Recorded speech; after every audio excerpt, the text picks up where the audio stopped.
Shared name or space, they say the same. Be early. Don't look deeper. They don't see what it means to commute until it is embedded in you. It bleeds through my eyes, it bleeds in my mind, it bleeds to my feet, dragging like time with badges and patches always asking.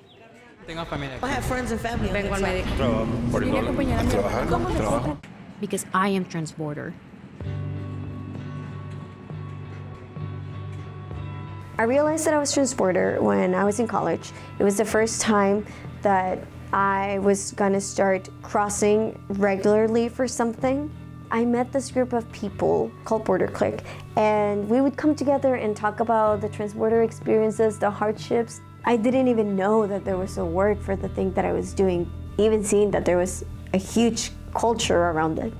So when I was in college and I used to cross by foot, I used to take the trolley from the San Isidro border to San Diego City College. Things that I needed to do, programs that I was part of, I would take buses, but I would always go back to the trolleys. I was very self-conscious, and I would always cross with my family. Rarely I crossed by myself, so it was the first time that I was gonna have to answer my own questions, and I was just very scared of saying the wrong thing the first year, to be honest. I think being at the border makes me feel anxious. I don't know when I'm going to cross. I don't know if I'm gonna make it in time. And that reflects in who I am as a person. It makes me feel unseen because it just makes me feel like I'm just a little piece in their big puzzle, and that it really doesn't matter if I go through or if the system, it works for me or not.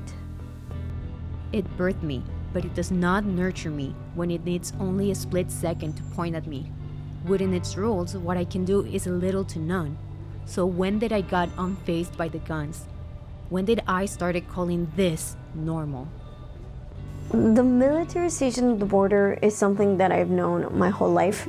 I was a kid when the militarization started, so I don't know the border any other way, but people with guns and these walls, everything that they have to protect it, right?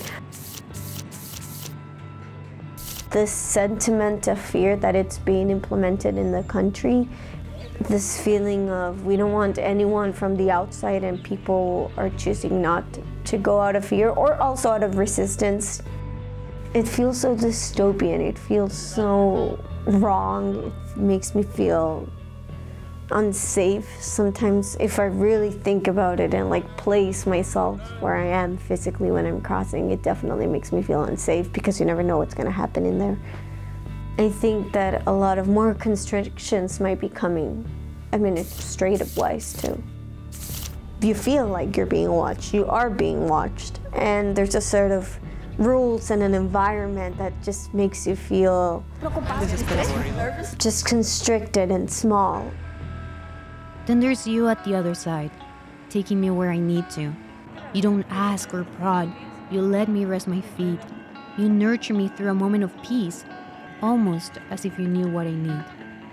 And the trolley, you're already on the other side. You don't have a pair of eyes watching you, so you can let go of that anxiety that you were waiting for an hour or two and just keep going on with your life.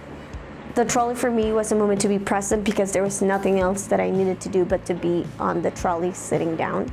I would always find something to kill the time with. As a transborder, the trolley is something that we can rely on. It's almost like a hack, a comfort, because it's a system that really works for the commuter community. This is something on our favor, and it just makes you feel included.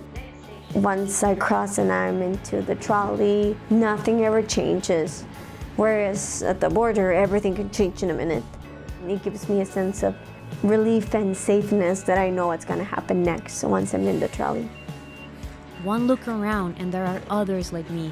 Ni de aquí ni de allá, eso que más da. Si voy o vengo, aquí sigo y con valor. And here on this trolley, I feel Tranquilidad. Relief. present.